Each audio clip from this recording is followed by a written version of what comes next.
You know what, Sebastian? Yeah. This is going to be a little bit freaky. Oh. It is. I had a fantasy when I was a kid that I would get locked in like a toy store and I'd get to spend the night there. You want to spend a night in the museum? This is the adult version, my friend.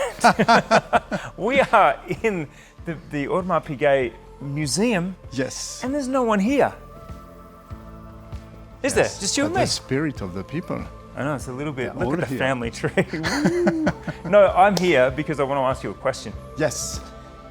And I came to the museum 6 months ago and I had a wonderful experience, but there's just one thing left in my mind. And I can't properly answer this. I need your help.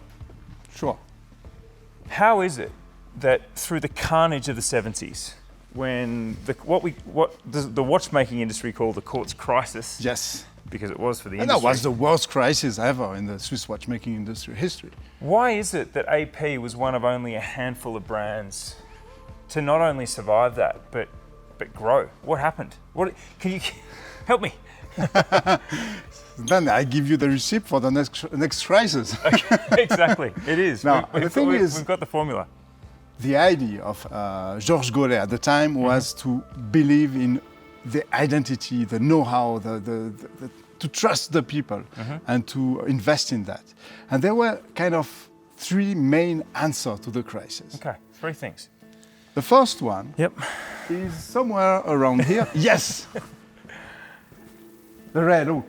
Red Yes, Oak okay. is an outstanding design. It's a watch in steel, showing screws like a vault, a Swiss bank vault, and containing a treasure. The thinnest self-winding movement in the world. Yes. The know-how of the people. Okay. The second answer was to come back to classical complications, such as the perpetual calendar, 1978, that had disappeared. And AP had made only 12 in its whole history. So we started with more than 150, and that was a great success that proved that there was a future for complications. Yes. So number three. And I would say the third one is much simpler, Yeah. to show the beauty of the mechanism. And the best way to do it, skeletization, open work watches, spending 1 month per watch to show the beauty of all elements of the mechanics. Okay, that was a great video. Thanks, guys. We're off now, isn't it? No. You want to spend the night here, no? I do. That's the plan. So let's go together. I've prepared something for you. I just want to go running through those fields, Sebastian. I've prepared 3 watches for you that tells the exact same story that we've mentioned before. Yeah. Have a Thank you. sit. You know what? I just want to relax into this part because these are watches that are just so enwrought with storytelling, with myths, with probably, all kinds of twisting of the actual facts. I would love to just ease into this discussion about what you've described. Thank you for getting them out for me. I have to say that last tour, I had to observe everything behind glass. So I'm getting some sort of a progression here. You need to be adopted. It takes time. Huh? Maybe the next trust. time you can wear one. Huh? I don't know. Not too long, for sure. But This one is new though, as well. yes, this one is. This one is so important, not only in Audemars Piguet's history, but in the history of watchmaking in general, but also in design. Why? Because of its shape, because it came when the stars were aligned. It was needed at the beginning of the 1970s. It connected two worlds, the world of luxury, tradition, old style, and the world of the future with a young generation born after the Second World War, listening to music, rock music, etc., and wanting to be cool, but valuable at the same time, cool and formal at the same time. Yes. It's just like today you are not wearing a tie anymore. I'm just emulating your CEO who always seems to wear hoodies. But that's the same idea. I mean, it's very formal and it's very informal. You can wear it by, leading a board of director, but also the day after on your sailing boat. Yes. Look, there's so many myths around this watch. And my favorite is just simply the, at the time, outrageous price proposition. Like, this is a steel watch And to put it in context, 3,000 Swiss francs was the price. That was equivalent to 10 Rolex Submariners. It was equivalent to a Jaguar car. And this is what you receive for that same amount. And out of the 1,000 watches that were made in the first year, 459 were sold. So this is a huge result for a new concept. That's true. And that blows me away.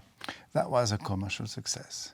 Despite the fact that many people don't believe it, it was a commercial success from the very first year and never ended.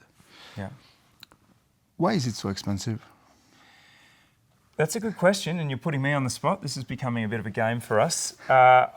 My understanding is that, and I love the advertising campaign around this, the detractors said, why would you drink Grange out of a plastic cup? And the people said, do you buy a Rembrandt for the canvas that it's on?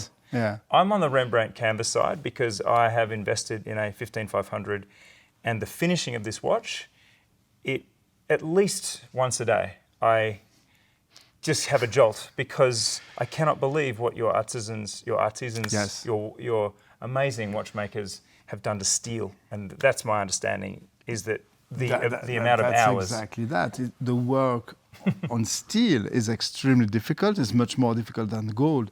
Then, if you look at the dial, it's one of the world's most complex dial ever made. There are 50,000 small dots, diamond-shaped, that are reflecting the light and that have a different distance between themselves everywhere on the dial, because there are as many dots in the center than in the circumference.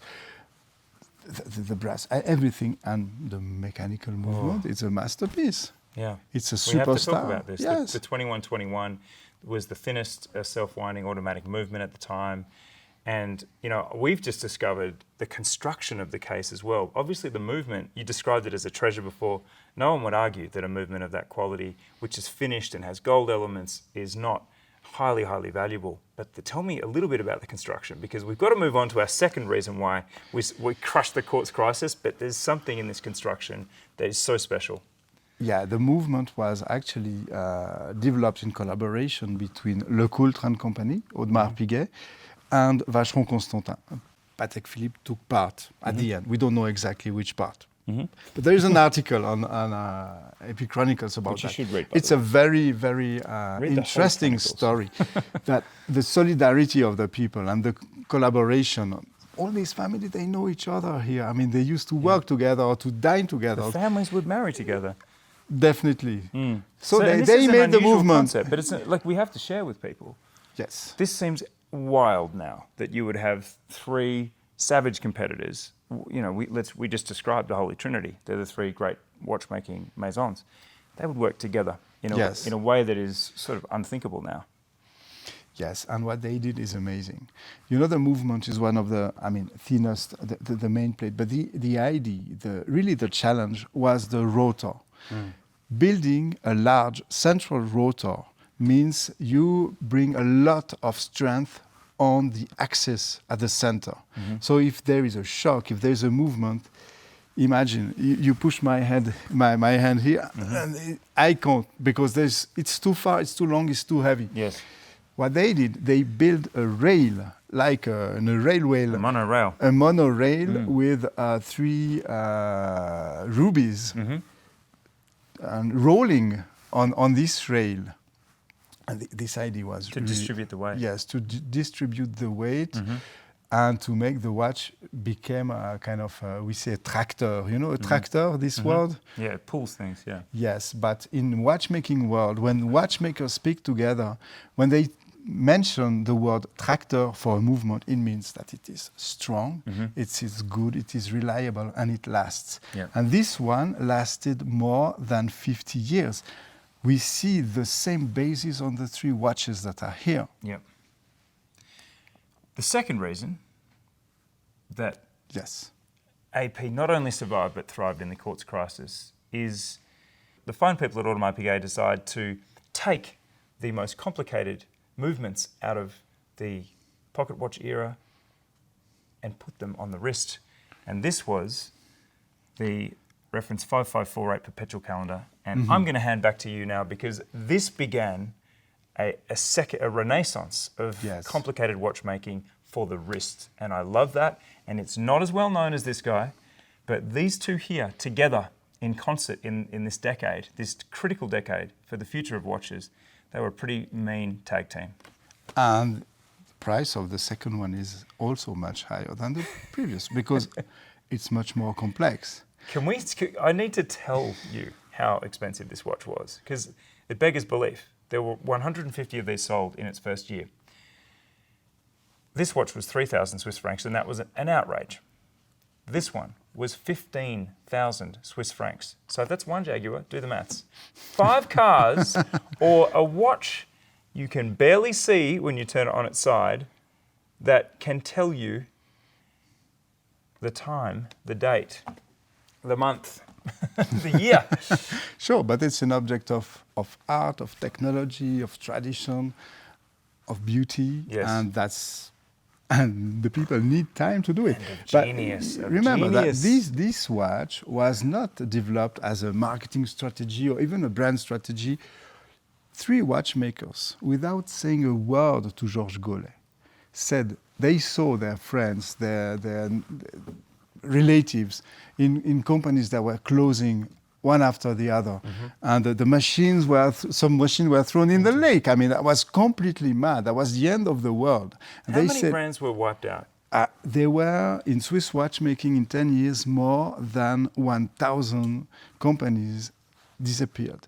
2/3 of the employment of the Swiss watchmaking industry disappeared. And this is why this story, at its base, is just unbelievable. I can't stress this enough. This company not only battles through this tough decade, through these 3 reasons, they grew. Tell me about how this one grew it. Who was a market for a watch that's 15,000 Swiss francs in the 70s? I mean, add inflation to that. Yeah, but there were still people with taste. There's still people with money. It's always been people with money. And there were still people eager to buy beautiful objects, to wear them. Remember that for the men, since Calvin, a man cannot wear a jewel, cannot wear, except for Maharajas or for popes, or it's not even the case anymore. But modernity for men means serious cloth.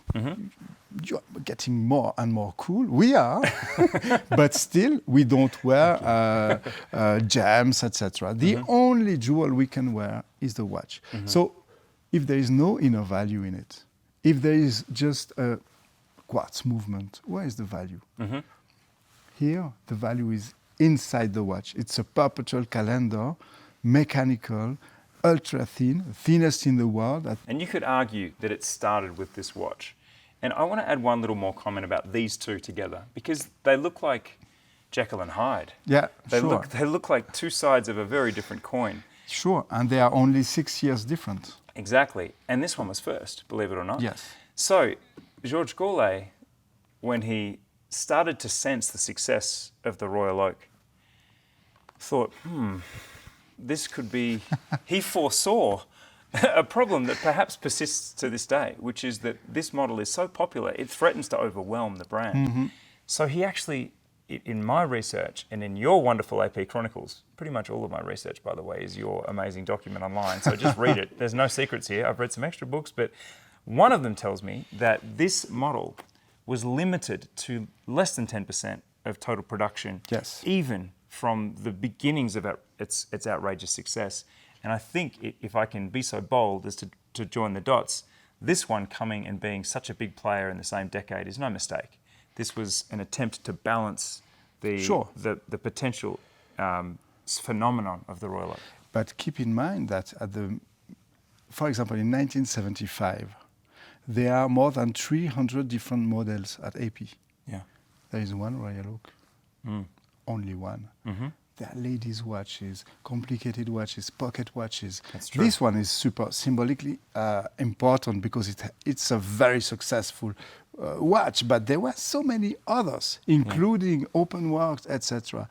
So the idea was not to give too much importance to the rail oak, to balance, just like you said. And this one was designed by Jacqueline Dimier, who was hired by AP in 1975 and who has created more or less all the watches at Audemars Piguet for more than 20 years. Including the feminized It is royal oak. extremely modern. Yeah. It's oversized, 36 millimeters at the time. It's still considered oversized, and it's preparing the 1980s. Yes. We are in 1975. She's really viewing what will be the 1980s at the moment. Yeah. Let's get to the last. These are your reasons. So I think I know why a skeletonized watch would be a defense against quartz. But tell me more about this. I think there's nothing to tell because not it's really. so beautiful. Look at that. I mean, It's like, hey friends, I'm not wearing a quartz watch tonight. exactly. The work, it takes 1 month. It took 1 month to the engraver and the watchmakers to just open work this with a small buck fill, removing as much material as possible, and then polishing, chamfering, and engraving the movement. Everything is visible. It's about pure beauty, pure mechanics. So what else can we say? You know, here you don't see anything. You see the dial. Yes. Neither here. Here, you saw the beauty of the work. You know what? When these three come together, Yes. it leads us to what I wear I now. thought you might be about to say that. Before we get to that, sorry, Yes. this is slightly messing with the narrative. There is one thing that AP did to thrive in the quartz crisis too. Yes. You know that saying, if you can't beat them, join them? Yes. I mean, know your enemy. Exactly. So what AP did was develop a quartz movement, which was called the mega quartz, and by the 80s, as much as 50% of the yearly production was quartz watches. Now, they were predominantly female quartz watches at that time. They eventually moved into 36 for men.